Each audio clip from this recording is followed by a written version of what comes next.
Achievement through structure. In this video, I'm going to tell you how to formalize your personal development goals, including the goal of job interviewing, so that you can have success.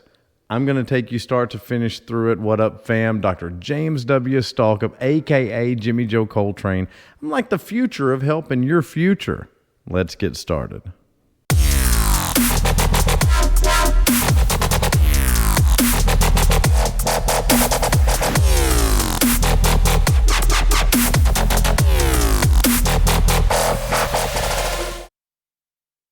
So, I titled this video Achievement Through Structure because I'm going to be talking about a personal philosophy of success. Now, y'all know I'm a stoic, and Seneca used to say that you have to number your hours. See, some hours slide gently away and some hours are ripped from you, but you have to number these hours. You have to know where every hour is going through your day. That's how you have success.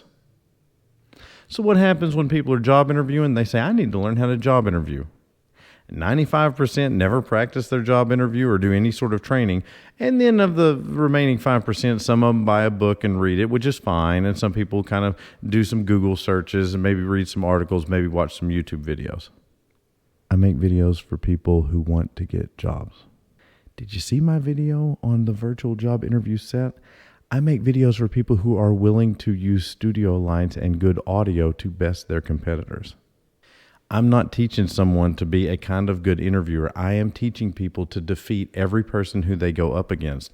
And the way you're going to do that is through a stoic philosophy of formalizing your time. So listen to me. Your personal desires can be viewed as projects. So you need to break these projects down into minutes. This is of critical importance. There's a killer 1949 Ford sitting out there. The reason it's a killer and the reason it's reliable is because I make myself put 100 hours into that car last year. Coltrane, don't you like working on cars? Yes, but I formalize a goal and then I meet that goal. This is the pathway to success. Before we go any further, I am going to break this down in exactly how you can do this with your job interview journey, but click like and click subscribe for me. I'm putting out 2 videos a week on how to go out and get the job you want, and I don't want you to miss any. So click like, click subscribe. You're probably not good at doing a job interview now. That's fine. We're not good at things that we don't practice and train for. So what we're going to do is we're going to formalize a process by which you practice and train to go out and get the job you want.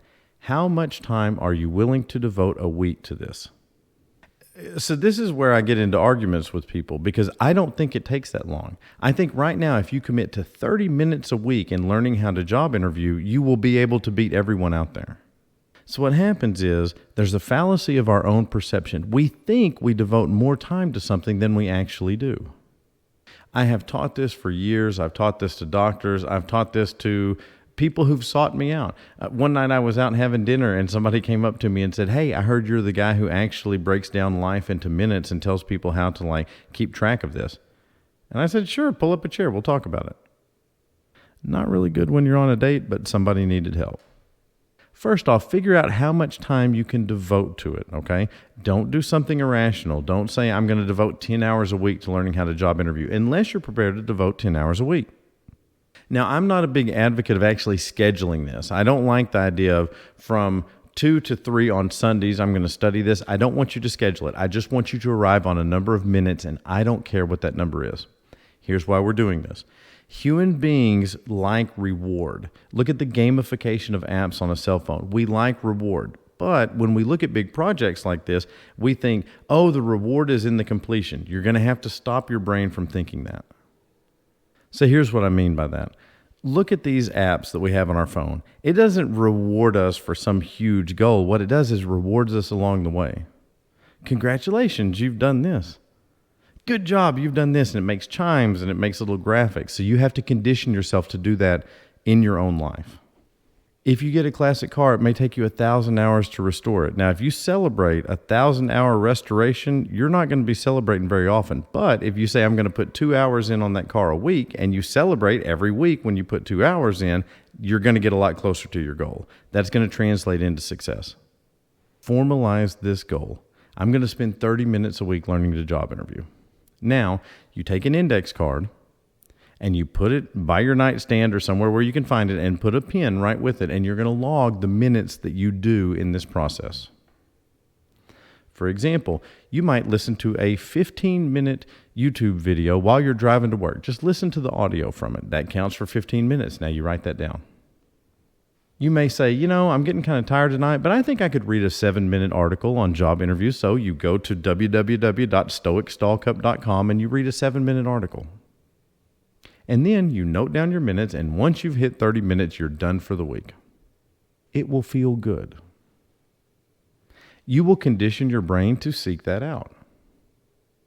Now, down the road, you're going to have a weightlifting minutes, exercise minutes, an academic study minutes, pick some project you're working on. You're going to have multiple categories of minutes. But for now, we're just focused on job interviewing. A few weeks in, you may say, I'm not really progressing as fast as I want. Retarget your minutes. Say, now I'm going to do 60 minutes a week. I once went into a job and I said, we are going to have success by setting mediocre goals and hitting them. And everyone laughed. Can you imagine that? I said we're going to set mediocre goals and we're going to hit them. And everybody thought that was funny. But in reality, there hadn't been a lot of improvement before that. So what I did was set a series of mediocre goals, and every time we hit them, we had a little celebration. Your celebration may be internal. Mine is now with my minutes. I'm just very satisfied when I get them. But you may say, I want to go out and eat my favorite food once I get done with my minutes for the week. But you are going to continuously progress towards your goal, in this case of being excellent at job interviewing. I want you to use an index card, and here's why. Yes, there are a ton of cell phone apps that do this, but I don't want to put your phone into your hand, because the fact is you are on your phone hours a day because you are addicted to it, just like everyone on earth is addicted to it because it is an addictive technology. These phone apps are so addictive at this point that if you put somebody in a functional MRI and have them use Facebook, they'll have the same dopamine response in their brain as they will from using cocaine. So I don't want to put that phone in your hand. If someone's an alcoholic, I'm not going to buy them a beer. If someone's addicted to crack and I'm trying to help them, I'm not going to drop them off at a crack house. And if someone is not accomplishing personal goals, I'm not going to put their cell phone in their hand to track those goals, because the cell phone goes in the hand and immediately you're going to rabbit hole down Instagram, Snapchat, Facebook, or whatever app you prefer. So we're going to use the index card. Your minutes are going to go from Monday to Sunday. Sunday is going to end your period in which you can accomplish minutes. Are you allowed to get ahead? Make that determination for yourself. For me personally, no.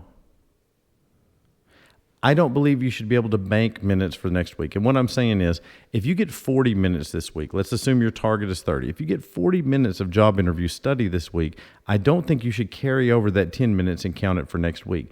The reason is there will never become a stop point to your minutes. You'll get 1 week ahead, 2 weeks ahead, 3 weeks ahead, and then you'll have a span where you do nothing, and now you've broken the habit that you've worked so hard to ingrain of getting minutes every week. If you can manage and reduce your electronic addiction, you will have an advantage over your competitors. Did you know that this YouTube channel actually saves me time? All of my learning about YouTube and all of these videos have actually saved me time because I stopped using Facebook and Instagram so that I could do these. It turns out I was spending so much time on these apps instead of actually producing content, which is one of my goals.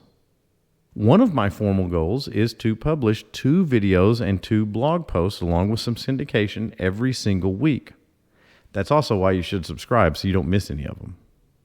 So I'm going to land the plane here in this very high level overview of how you should formalize your progress in a job interview. And here's how I'm going to land the plane. There is another level of minutes. Now, it's a more advanced level, and as you go through this journey, you can actually adapt to that. And I'm going to give you a brief summary. I'm not going to sell you on this. I want you to start out by just picking a minute goal and getting a 3x5 index card. But here is the next level. The next level is certain minutes exchanged for a higher value. So for example, let's say that you increase your target and now you set your interview goal at 100 minutes of study a week.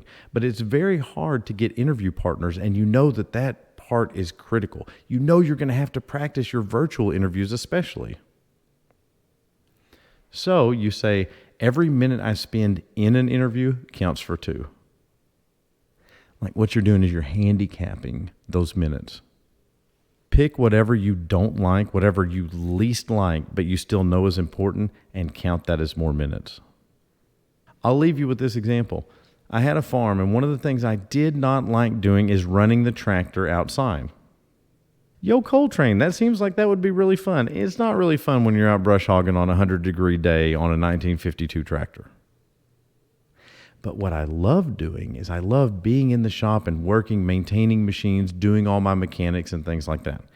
What I did to solve this is all the minutes I spent outside, I counted as 2. Now, I set my target higher, so I still accomplished everything I wanted to. But when I was outside working on the farm, fixing the fence, and it was 10 degrees outside, my mind felt so much happier because I knew I was getting double minutes. See, that's a way to have an additive reward to things that normally you wouldn't associate with pleasure.